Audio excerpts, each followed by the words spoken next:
Copy of the People Daily and the Star newspaper. I'd like to take a start with the People Daily. And on the front page of this particular paper, Magoha's last hours. A disheartening tale. What happened to Professor George Magoha could become an indictment of emergency health services in Kenya, but it is also a personal and family story of how the former CS was preparing to give his brother a befitting send-off before he himself passed on. And that is what is written on the front page of the People Daily. Also at the bottom of this particular paper, electricity to cost more from April. What is this all about?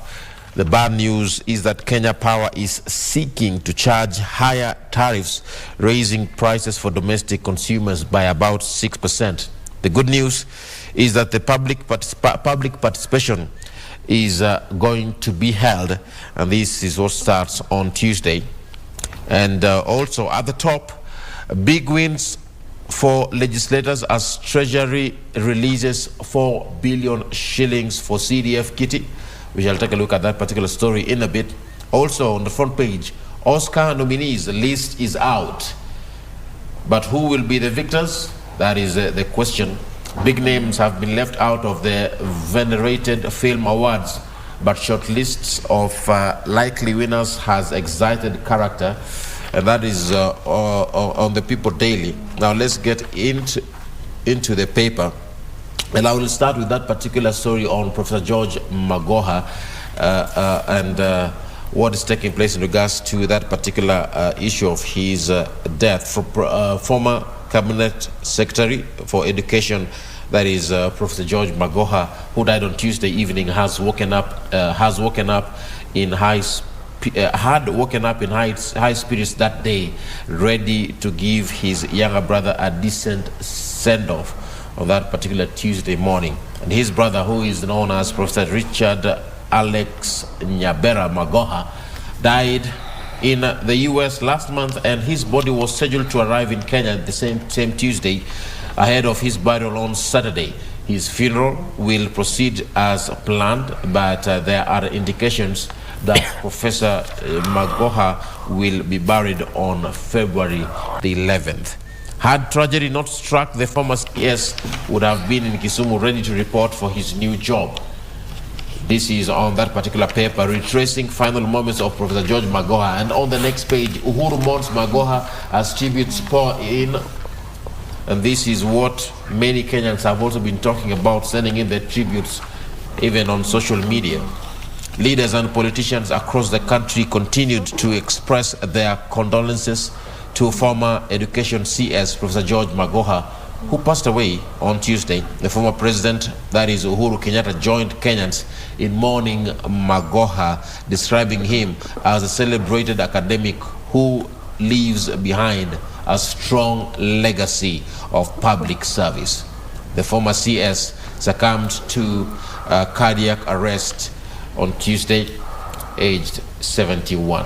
Uhuru mourns Magoha as tributes pour in. That is what is in the headlines today on the People Daily. And this is what has also taken center stage also on the next, on the following pages, where we have the surgeon who taught education ministry a lesson. That is on the history of Professor George Magoha.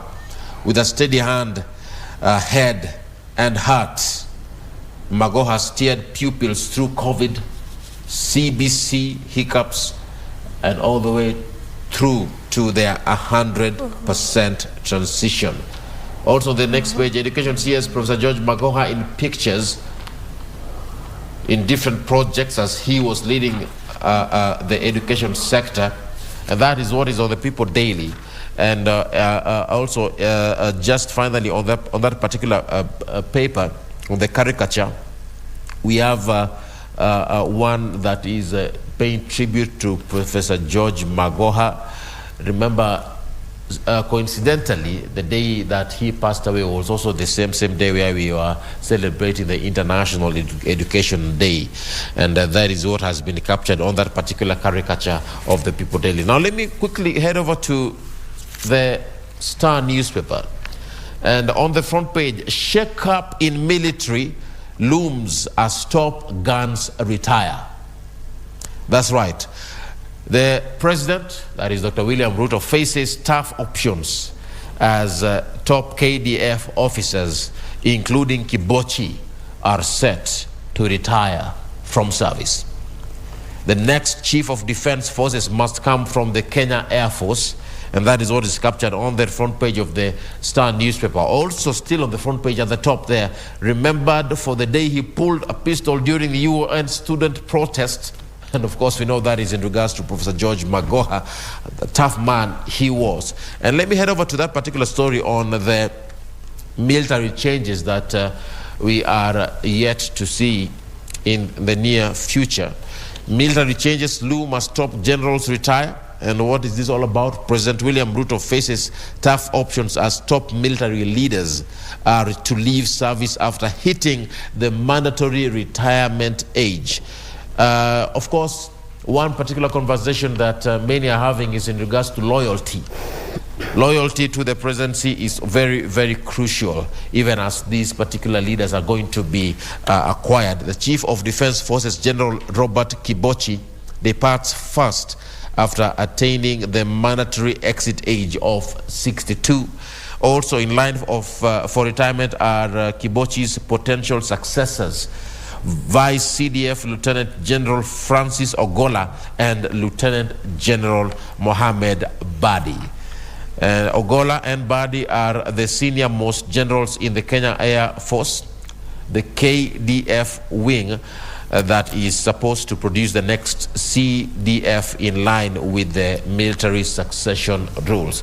And of course, they will also follow the KDF Act, even as they select who is going to be next in charge. And according to the KDF Act, it indicates, notwithstanding, and I quote, notwithstanding subsection 1, the president may, on the recommendation of the Defense Council, extend the term of the Chief of Defense Forces, the Vice Chief of the Defense Forces, or the service commanders for a period not exceeding 1 year in times of war or emergency. That's one particular section of this particular act that has been quoted on this particular paper of the Star newspaper. Also, finally, why IBC Tribunal could open a can of worms for Kenyatta Raila allies. That is captured also on the Star newspaper.